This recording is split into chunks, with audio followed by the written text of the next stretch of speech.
with all that being said, before we dive into things, let's just hear a little bit about you, a little bit about US-Offsite or the other 4 businesses that you have currently going. Sure. And tell us where you're at. Yeah, so I moved here 5 years ago with my family. I have 5 children. And we came here to start, among other things, to start a manufacturing company called US-Offsite. So long story, short story. Basically, when I was about 27, I started my first formal business that was like incorporated. Prior to that, I had the bug for sure. My early memory of entrepreneurship was my mom ran the snack bar at our Little League. My dad was the president, and so I was the help. And so we'd be prepping ball fields and umpiring and doing all that kind of thing, which my brothers and I did. And then my mom, before Costco was Costco, when it was Price Club, and you had to have a membership, she would go fill up the VW van full of all the stuff for the snack bar. So I'd have to unload it, and I figured out, man, these candy bars wholesale. This is pretty good stuff. Wait a second. So one thing led to another, and I had like $100 of wholesale candy under my bed, and I would take orders. This is like 5th grade. And I would just go, like, I was the first time I got super excited for school, because my backpack was weighed down. And I was just turning candy, and I remember even consciously figuring out, like, if I eat every 5th candy bar, I break even. That's true. So yeah. I was like, don't eat the profits. And then That's a great life lesson. So it's good. And then I those big pixie sticks? I remember those were 10 cents, and I could turn them for $1. And I was like, this is it. I've hit the jackpot. So that went on for a few months until I got called in the principal's office. And I just remember that later in life, like, okay, I was already onto something early on. I loved hard work, but I also thought about it a little bit differently. So when I was about 25, when I was 22, 20, when I was in my early 20s, 2008 happened. And I call it the gracious rug pull. It's on my little slide here. And basically, like, the whole world melted for me in the construction industry. And so it was a wonderful time to get your life turned upside down, because I was young enough to not have a lot to lose. And I had a low overhead, right? 1-bedroom apartment and whatnot. But it gave me a chance to ask some really deep questions about what I wanted to do and where I wanted to go. And I looked at the gentlemen who were 20 years my senior who went through that event, and it was really hard on them. It was hard on me, because I still had to make a rent and put diapers and stuff like that. But, they were deep into their careers, and they went deep into debt. And I just had nothing and still had nothing.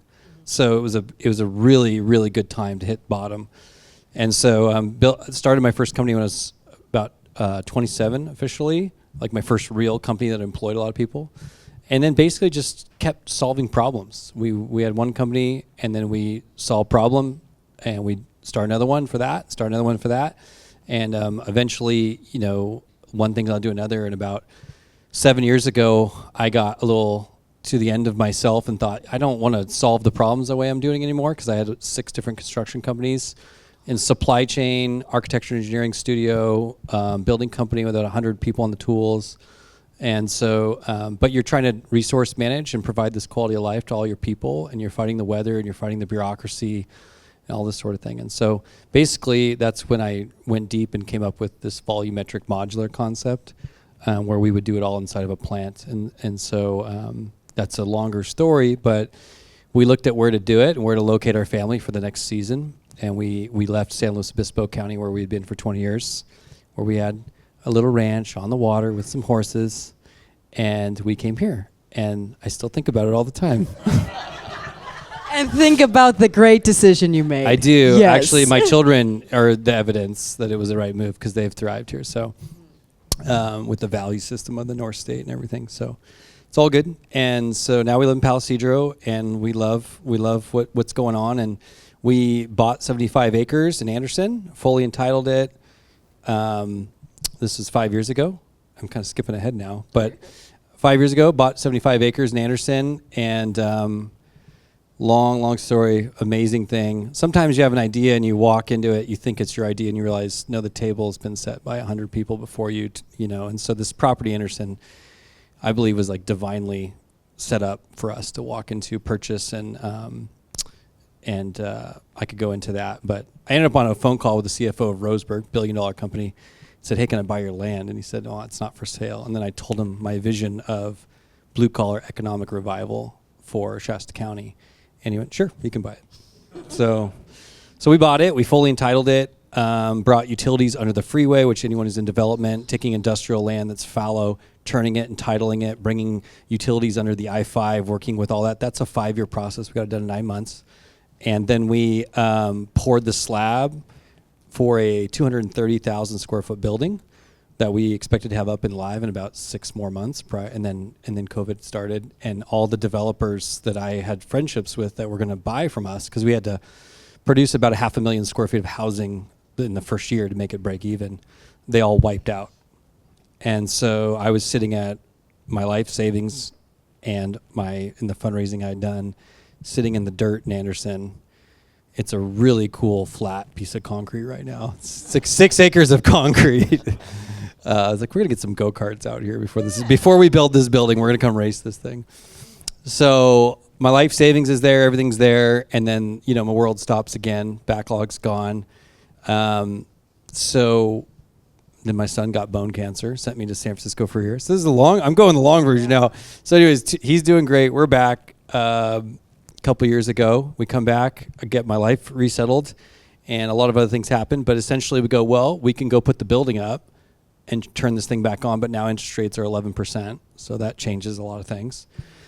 Or we could take the humble road. So we leased 20,000 square feet in the crappiest warehousing district in this county, but it has a clear span. I need at least 80 feet clear inside to do what we're going to do, which is hard to find. So we leased 20,000 feet, and today we're leasing 70,000 feet a year later. That was a year ago. So we're at 60 people, 70,000 feet, and we're producing 1 unit of housing per day.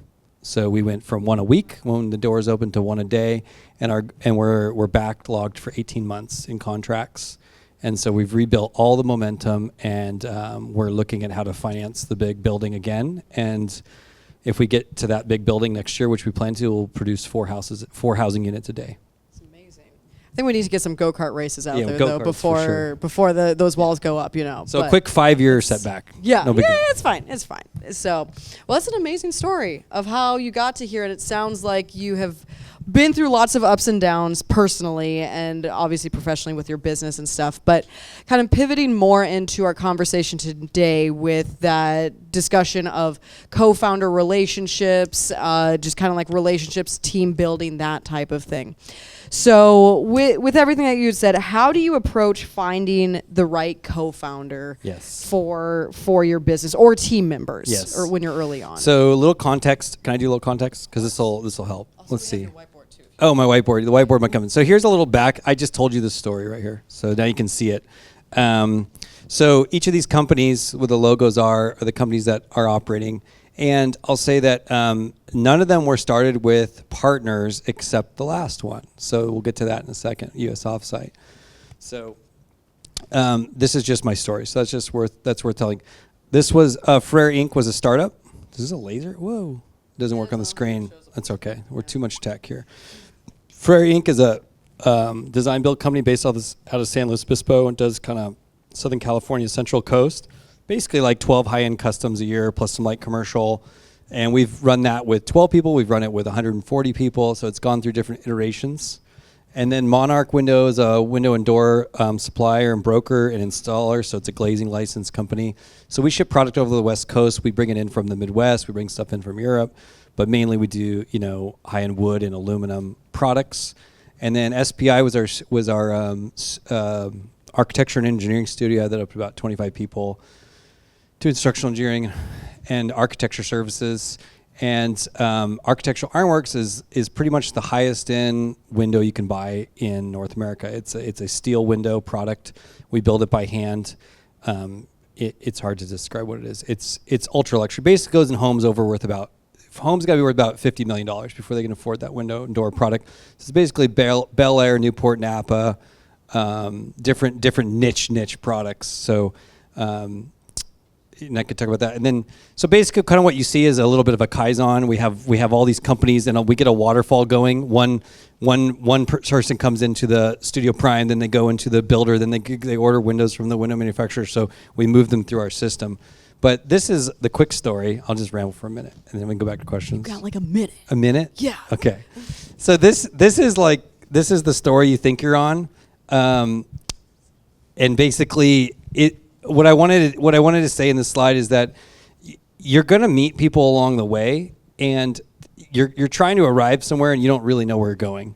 And so to think that everyone's going to be with you is silly. And so all I'm getting at here is you need to partner with people. We use the word partner very loosely because I don't mean legal partner. You need to collaborate with people along the way.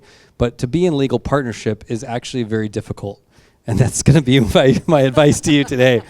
So what you want to do is understand what your value system is.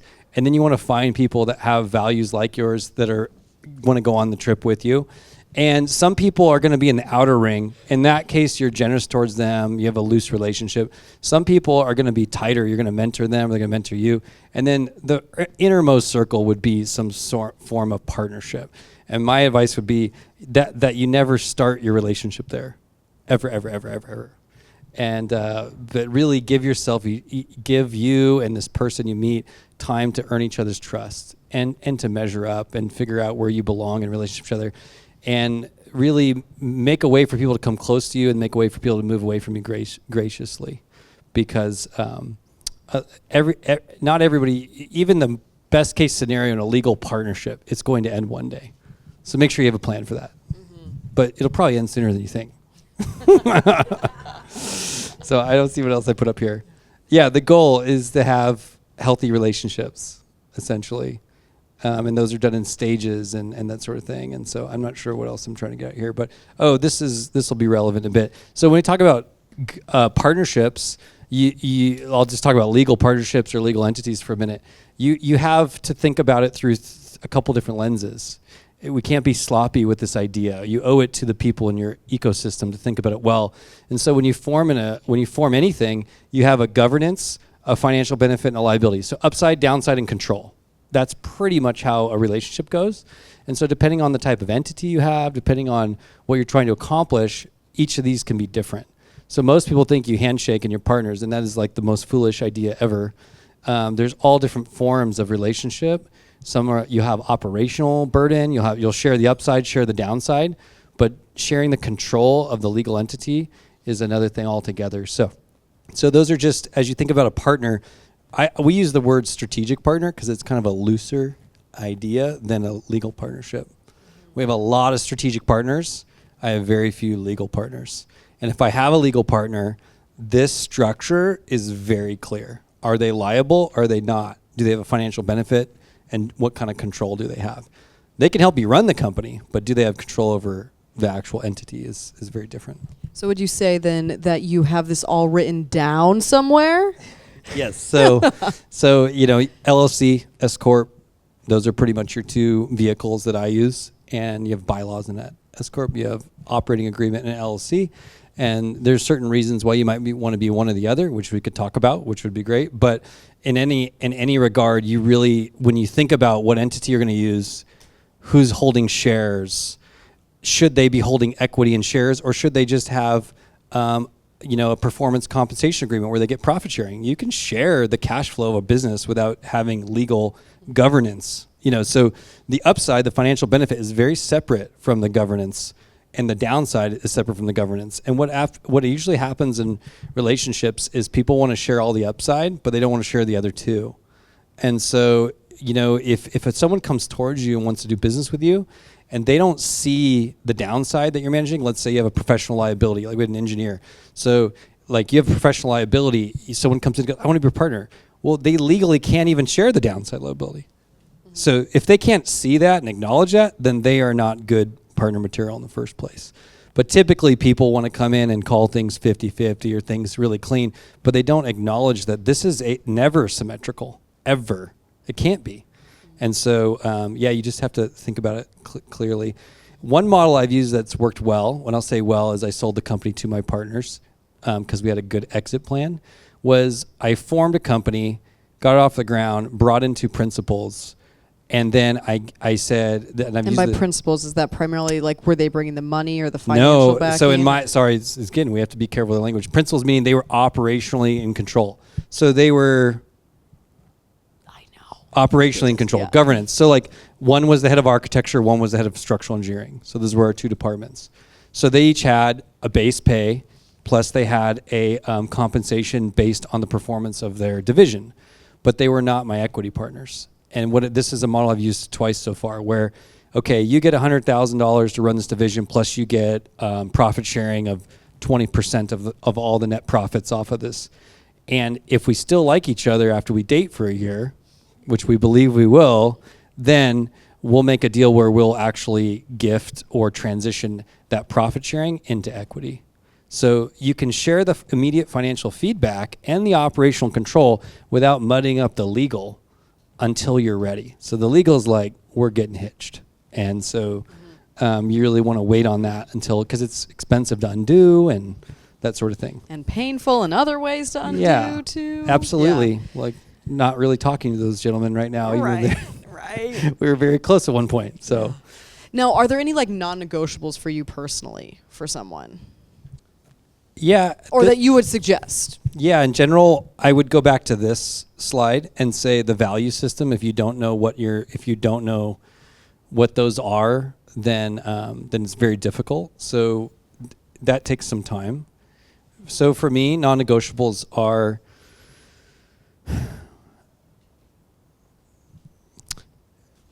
if at this point in my career, on my fifth go, and we're going after a very scaled up version, like this thing we're trying to build should be worth a lot, should do a lot and be worth a lot. At this point, I really want to see the whole economy of Shasta's accounting change. And so that requires a very scaled up. You can't control that. You're trying to create something with 300, 400, 500 employees. You're trying to create something that moves a lot of resources. And so you have to have a really empowering culture, which sounds cliche, but if someone on my team is controlling, then that's going to be a problem. At the same time, if they don't want to be accountable, that's going to be a problem. Mm-hmm. So we go for high accountability and high responsibility. Like accountability, responsibility go together, and that's what makes them empowered. And so if people want to be empowered, but they don't want to be responsible, or they don't want to be accountable, then that's like breaking. We're never going to make it. And again, back to my slide, that doesn't mean they can't work in our organization. It just means they can't be in senior leadership. Mm-hmm. So there's different levels, and not everybody has to be there day one. They can make it there over time. Yeah. I love that circle too, because I think that expands for more than just your co-founder relationship, but really so many important relationships in life. Absolutely. So what advice would you give for like establishing that balanced partnership specifically when it comes to equity? Because we get in a lot of those conversations with that like equity split and things of that nature and what that looks like. So any advice if someone is going through with another potential partner here where they're trying to figure out the split of equity? Split of equity, gosh. I know this can be like split like a million different ways. Wow. Equity is interesting because in one way it's beautiful because you're saying, hey, I want to be I'm motivated by the long-term value that we could create together. So that's great. And so for instance, US-Offsite was actually formed with 4 partners, ironically, and I'm the only one who survived. So nice. Another story. Some of you might have a glimmer. You might know somebody who was involved in it early. But essentially, 4 gentlemen came together that had somewhat of a similar vision and somewhat of a complementary skill set, and not really, but enough. And everything's very exciting in the early days, as it should be. And one thing I do, because I've been around the tree a few times, is I'll write an initial MOU. So memorandum of understanding. Hey, we don't even have a legal agreement yet. We don't have a legal agreement, but I'm going to shorthand something out, which says, because basically this moment where we all love each other and assume the best and we're all perfect in each other's eyes, this will be gone in about 2 seconds, right? When we all find out what's really going on with each other and, so the memorandum of understanding I usually write looks like this. Nobody gets paid until we're profitable, or nobody gets paid till we have revenue. So what I try to do is design early agreements, whether they're soft agreements or whether they're actually get to a legal, which they'll progress there, is stuff that reveals motivation. So if you have someone who's like, I'm so excited to work with you, I want to be a founder, you're great. Founder means you don't get paid till all our shareholders get paid. Founder means you don't get paid till we're cash flow positive. Oh, I don't know if I want to be a founder. And they go, great. Then you can be an operator. And you can get so the security of a paycheck, the things that you need, if that's the position you're in life, where you need the security of a paycheck, where you need benefits, where you need an income guarantee or some perception thereof, then you should not be a founder. It's just boom, done. One of the reasons you're qualified to be at the table and found is because you don't need security because you're taking risks. So asking someone to take risk who's not in a position to take risk is actually putting a burden on them that they're not ready to carry, and it can really crush a relationship. And what will end up happening is you'll end up propping them up the whole time, trying to make it healthy because you probably care about the person. So the wisest thing you can do to somebody is say no early and say no. Oh, I want to be a founder because I was here in the room when you had the idea, and we ate pizza together that one night and talked about it. And you're like, okay. Thanks for being there for that moment. That was beautiful.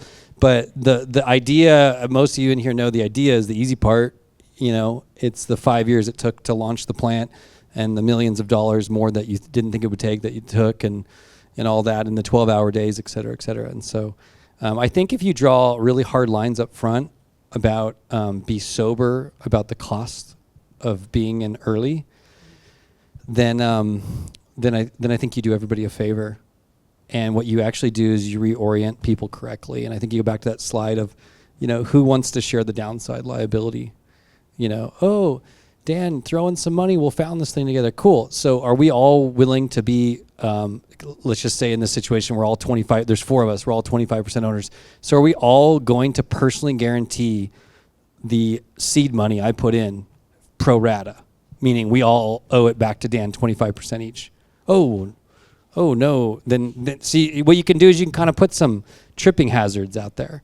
And you're not trying to offend people, but what you're trying to do is ground it into the correct thing. Because if I say we're 50-50 founders and I'm going to seed this with $1 million, and if it goes wrong, you own 50% of the debt, and you're not in a position to wear that, I've actually harmed you in a way that, so what you have to have is the wisdom to kind of match the downside risk with the upside gain. And that doesn't mean people can't come in and have upside gain. It just means they come in at different levels and different things. So the 50-50 thing, be careful. Yeah. So how would you, any good ways to build trust early on with maybe some people that you might not have known as friends for a long time who are coming into this closer to that inner circle? Yeah, absolutely. I think what you do is you try to keep really short accounts with people. And so, for instance, if I'm going to, for instance, my CFO right now is Alex Shea. Some of you might know him. He's been with me for a year. It's been fantastic. Alex is an incredibly talented man. But the first 6 months we worked together, he said, Dan, I want in on this. I said, cool, here's a contract for 10 grand. Can we knock this work out together? Yeah. And he overperformed. Great. And he said, all right, let me in there. And I said, no, because I can't guarantee you the income you need, which is a CFO income. I'm not in a position to de-risk you, and you're not in a position, I know you, to take that risk. So I'm going to give you a contract I can honor. Here's another $10,000 contract. So I think the best thing you can do is make a commitment you can honor to somebody and let them look a little deeper into what's going on. Hey, come in a little deeper, see the risk, see the reality, and let them opt. You really want to let people opt in. You never want to create golden handcuffs where this is the best deal they're ever going to get, and so they can't leave, and then they end up staying for the wrong reasons. That's called working for the government. So the clarity is kind. That's the point I'm making right now. Be as clear as you can. Give people the best opportunity they can to over deliver for you because you made everything so clear. Because if the only way they can get in your life and be part of your business is die with me here and maybe we'll make it one day, that's a really horrible plan. You should make gracious ways for people to come in and over deliver and then say, awesome, thank you. Pay them on time, and then if that's all you have for them, that's all you have for them now. You have to be humble about what you have to give, and then build gracious on-ramps. I used to think that exits were cheap, like designing anything with an exit, and then now I've been in this for 20 years, and I realized that if you don't build exits for people, gracious exits, then you're really setting up for hard relationships.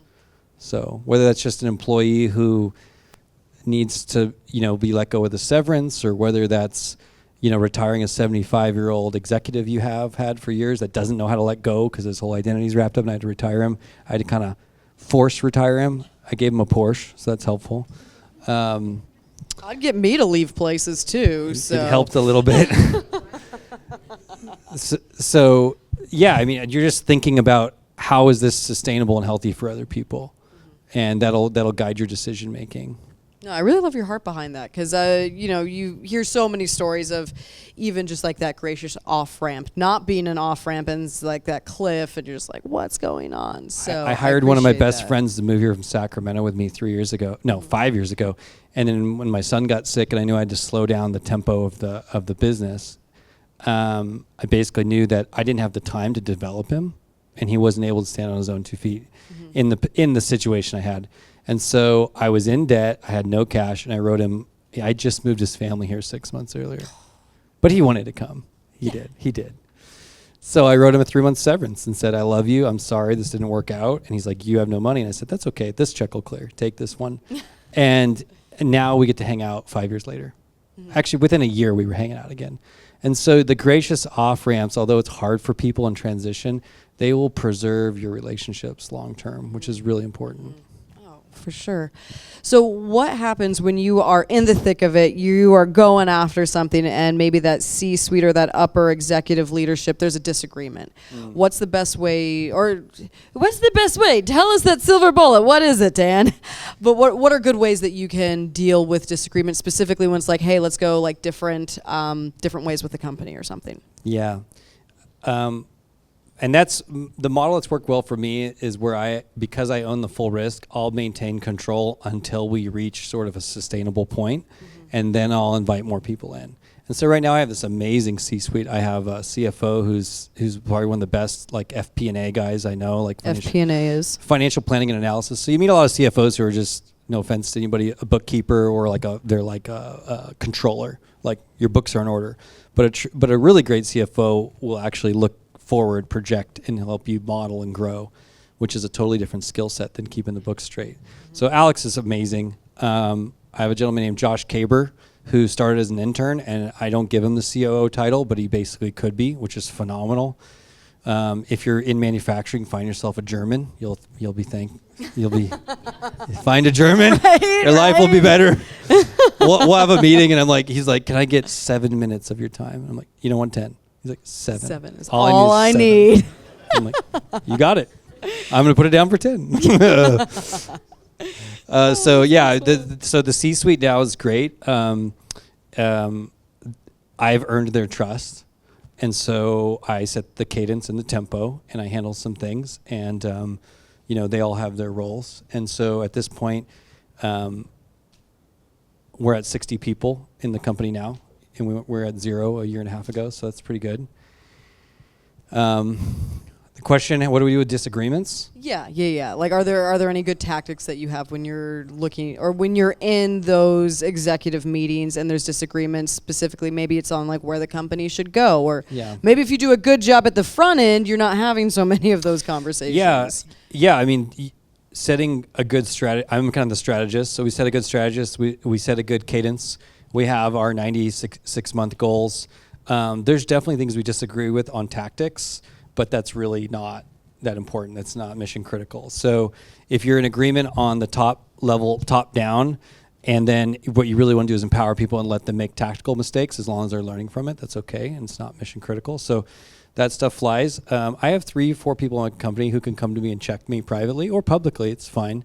We have practiced organically, and we're trying to institutionalize it now, radical authenticity in the way we approach the company and our roles. And so like everything I'm accountable for is public in my company right now with the leadership, but soon to everybody. So that's kind of been the way we counter it, is like we all agree this is the most important thing for each of us. This is how I'm going to execute it over the next 6 months. We each do that, and we pretty much volunteer to be held to that. And one of the things we have in our culture, we have a big 10x10 banner in our thing. It says always teaching, always learning. And we're trying to break down the stigma of holding information. And so the thing that allows is essentially, especially in different circles, you are absolutely required to ask for coaching and receive it. And so I kind of hold myself. So I guess I was saying we don't have a lot of heavy disagreement. We've made mistakes. So if I have to pull rank, I'm kind of losing. So I try not to let it get that far. Yeah, totally. So let me have one or two more questions here, and then we'll open it up to you guys. So if you have any burning questions for Dan, your time to shine is so close.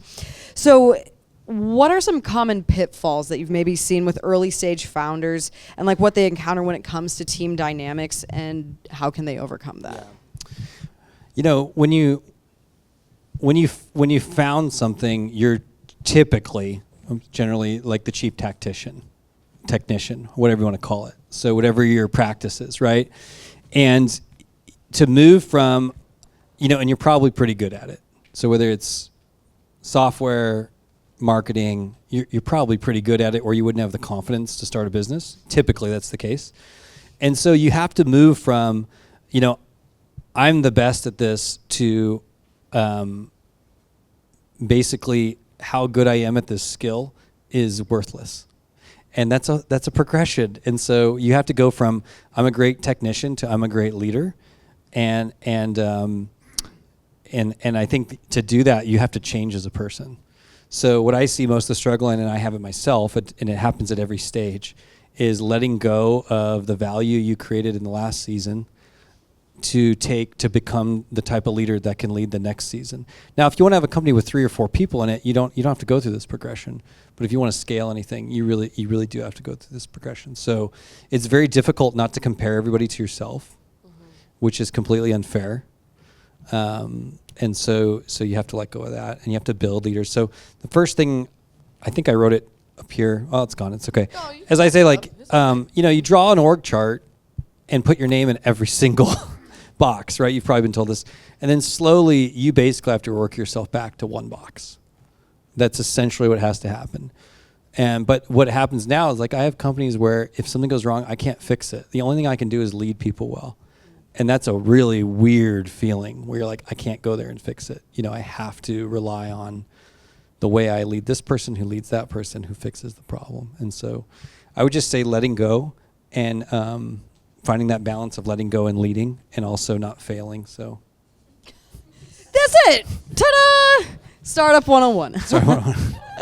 That's excellent. Well, thank you so much for sharing those thoughts. So the floor is your guys' now. Yeah, we'll clap. We'll clap now. We'll clap again, too. So, yes, Matthias. I got a patentable idea, and I need a technician now to develop it mechanically and electronically. How do I put a percentage partnership sticker or something like that? Yeah, I think the only way, you have to do 2 things. You have to, for me, I always build high headcount businesses. So I see the world through that lens. I don't know how you would leverage royalty. There might be other ways but I would project out where you think this company what it can be. And then, so the first step is, you're saying, this is a $1 billion idea. Cool. If it's a $1 billion idea, the first thing you have to do is convince a couple other people it's a $1 billion idea. So that'll check you of whether it really is or not. But I think you have to size up the value that you think you're creating, and then you have to then size up the value that they're going to bring. Sometimes the person you need day one, the lawyer you need to help you with patents, all he's going to do is $10,000 of legal work, or I don't know, $50,000 of legal work. Is that worth 10% of a $100 million company? No, unless you can't afford to pay him.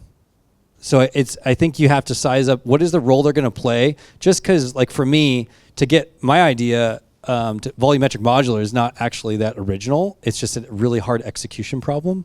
So someone sitting there noodling it, whiteboarding it out with me is actually not that valuable. It's the execution risk that I have to mitigate. So in your case, there might be a bunch of execution risk in getting that to market. So I would just tell you that make sure you leave room if you're going to comp with equity. If that's what you want to do. You could also use options as another way. Again, if you don't want to give up governance, but you want to give comp, you could do options. So don't oversimplify that thought,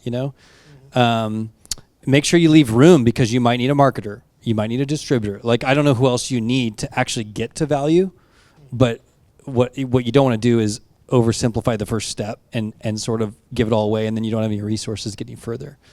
So also sometimes the first idea you have, you do have to give a lot away because you need a ton of help and you don't have the pieces, but then your second one you get to keep a little more of. So that's another piece of advice. So, not on business, but you spoke of a vision for Shasta County, and you said that you want a blue-collar vision for this county, and your business is building homes. And can you, elucidate a little bit of that vision of what you're thinking for this county? Yeah, it's kind of a loose thought I threw out there, but when our plant is successful, it'll import about $400 million a year directly here from other places, mainly the Bay, LA, Seattle.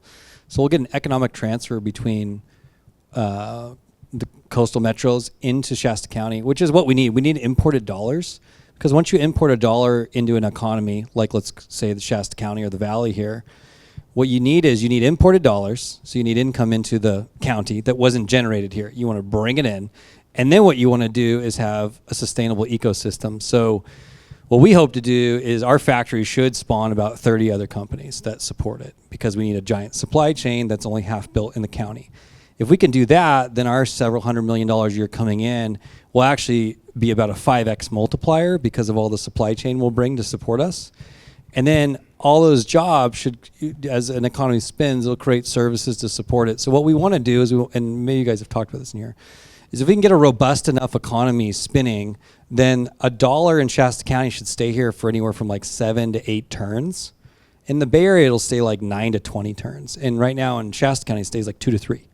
Meaning $1 imported grossed into our county leaves on average within 2 turns.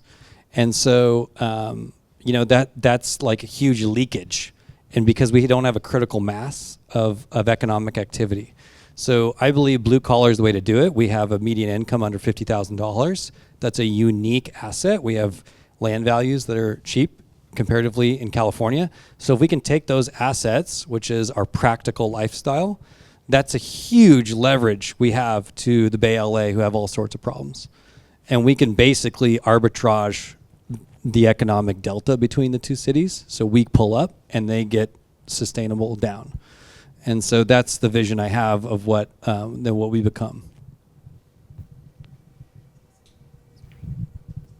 I love everything you said. Bringing in more jobs, bringing in or building a large company is great. But I guess my concern would be, how would you be able to employ the people around Shasta County that might not have the skill set that you're looking for? And that way we can prevent people from out of town coming in here and taking the new jobs, like the people of Shasta County can benefit from this new economy? That's great. So right now, our aim is to have about 25% of our employment in sort of what we call on-ramped or second chance employment. Right now, we're on target to do that. We have about 10 people who are fresh out of a rehab facility, fresh out of second chance, some sort of restart your life moment, one way or another, whether it be drugs, alcohol, incarceration, or maybe fresh out of high school, no skills. So we have about 25% of our workforce that's straight into that situation. And the culture we're creating, which is one that's missing, and especially in construction, is one of mentorship and brotherhood.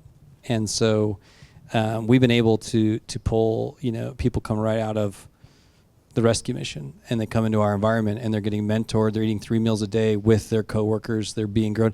I met a guy the other day, just started for us, and the way they introduced themselves is, "Hi, I'm so and so, and I'm being looked after by Lee."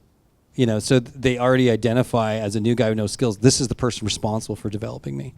And so I think it's a cultural answer internally that allows an onboarding to a new what I call it's a new invitation for a different genre of people to come into the skilled trades.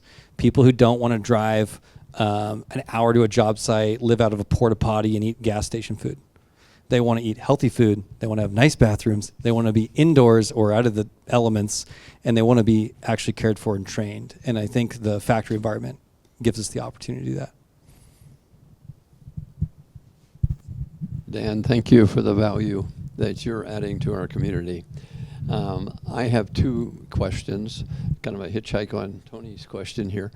What is there any thought that you've been able to give to the homeless situation in our community and actually in California, particularly? And what are the values that have shaped you to be the man that you are? We'll do the homeless one first. It's easier.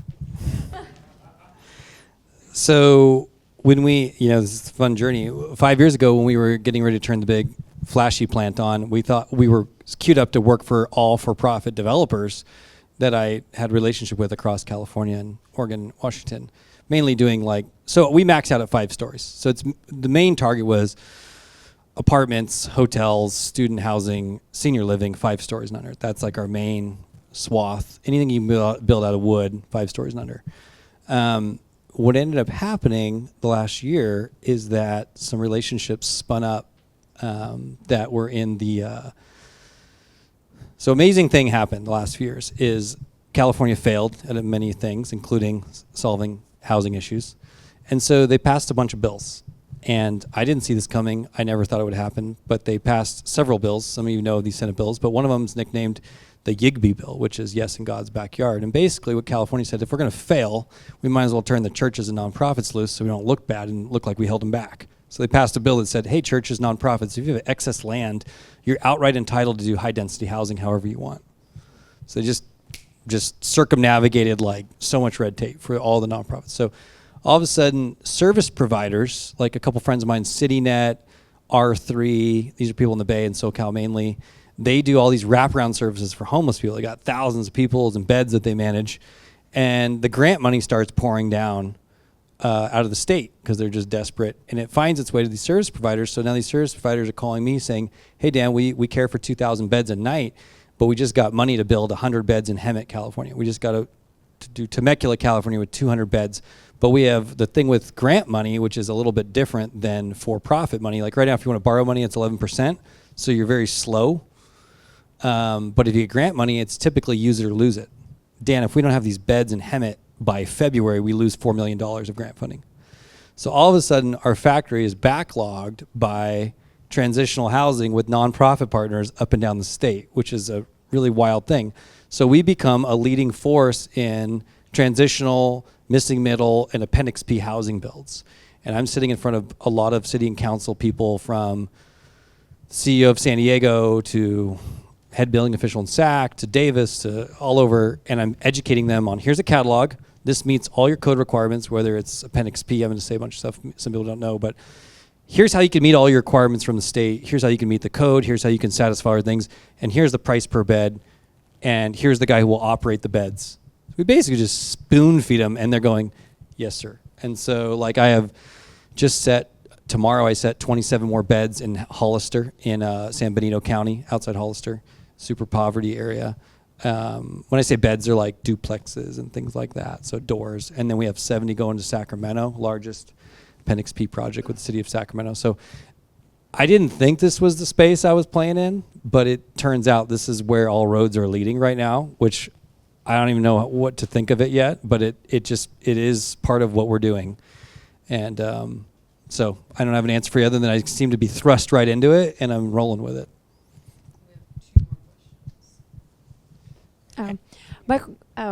Where have you found your mentors that helped you kind of along the way? And also, what other resources did you use as an entrepreneur to just learn your own leadership journey? I got a construction management. Well, I had a great dad and mom. One of the things they did for me is they denied me. I think when I was 16, they were like, you have a $30 shoe allowance per year, figure it out. If you don't want pay less, figure it out. I didn't know until later my parents had resources, because they were the stingy ones in my group of friends and whatnot. My parents purposely had us live on a side of town that would not have me exposed to entitlement. So I think that was a great gift. We had an orange grove. Most of our area of Escondido, California was cut out orange groves, and all the first-gen migrant workers would live in the orange groves. And we would throw Thanksgiving dinner for them on our front lawn, and we would just got to know people. And eventually, as some of my brothers moved away, one of them ended up living in our house for 5 years, became like another uncle to me. So I was just surrounded by work ethic, and I was surrounded by practical things, and I was really grateful. As a kid, I was a bit, I had to put myself through school. My parents were like, do whatever you want. But if you stay here after graduation high school, you pay rent. That was their rule. So I think my parents did me a great service by just allowed me to face hard things really early, which I was bitter for a couple of years. And then I looked up at 25 and saw where my peers were and saw where I was, and was very thankful. But not without pain. So someone else said earlier, what's been the formative thing? And I would say like struggle. Struggle's been the formative thing. And if you can struggle and not get jaded, then you're winning, pretty much. So mentors, I have long desired like a singular mentor, like we all have. And I've told myself I will be that for other people as much as I can, because I never had it. My dad didn't run a business or anything like that, so I didn't have input there. But I did have character people I could look at. And then just read a lot of books. I can't say I have a ton of relationships with those authors. Some I do now, but mainly just reading books, taking chances. And a lot of the things I learned were from working with and for people that were horrible. And you're like, if I ever get the chance, I'm never going to treat anybody like that. If I ever get the chance, I'm never going to do that. I'm never going to compromise like that. And then you get the chance. And so I think that's as good of a teacher as the other way around, really. So, sorry, I wish I could tell you a name, but I don't have like a singular name, which is so. Yes. Yes. I mean, look what we have here. This is already 10 times better than anything I ever had. So I think we're doing it, and hopefully there's some of those relationships forming here too. In the beginning, you mentioned about not starting a relationship with a partnership, and so. But let's say you got a potential partner or something, somebody that wants to partner with you, but you got to build that relationship first. What does that look like? Like practically, like is it like a couple months, or you know what I mean? Like, well, I think you can do a lot of things. You can share IP without having legal partnership. You can share revenue. You can share profits. You can do a lot of things. Simple transactions like joint ventures, we call it. So like, hey, we're going to partner on this project. The revenue's X, potential earnings are Y. So we're just going to have a contract that says we're going to work together on this. I think so. I would look to I hate to say like contracts and transactions, but I would look for simple ways that you can do business with each other that build trust, build momentum, and really reveal where you're really at, because you don't really know. And I hate to say it, but most people aren't self-secure enough to tell you exactly where they are, what their needs are, what their capabilities are. So you need to get to know that. And so, yeah, I think a simple contract is an easy way to do it. Hopefully they're in a line of business that's already synergistic, so you should have ways to collaborate without forming an entity. And here's my takeaway. If you form an entity or a business of some kind, that's a minimum 5 years. So do you want to is this a 5-year relationship? And if you think, oh yeah, well, look around. Who's the last 5-year relationship? Like that's a real deal. And I would say anything really worthwhile building is 10 years. And that's a very sobering thought. So, sorry, I didn't answer your question. No, I think you did. I think you're good. You're good. Well, Dan, thank you again so much for everything and imparting your wisdom and, just lifting back a little corner of the curtain of what's going on at US-Offsite. And I'm stoked to see you grow and see where this goes. So that's amazing. So anyway, thank you again.